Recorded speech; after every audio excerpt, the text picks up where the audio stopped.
आता रेशन कार्डची ई-केवायसी करण्यासाठी तुम्हाला रेशनच्या दुकानात जाण्याची गरज नाही, कारण हे काम तुम्ही तुमच्या फोनवरून करू शकता।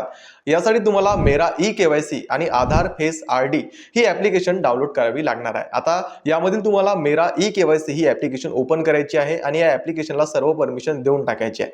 नंतर इथे तुम्हाला तुमचं राज्य निवडायचं आहे। नंतर ज्या कोणाची तुम्हाला ई-केवायसी करायची आहे त्याचा आधार क्रमांक तुम्हाला ॲप्लिकेशनमध्ये टाकायचा आहे।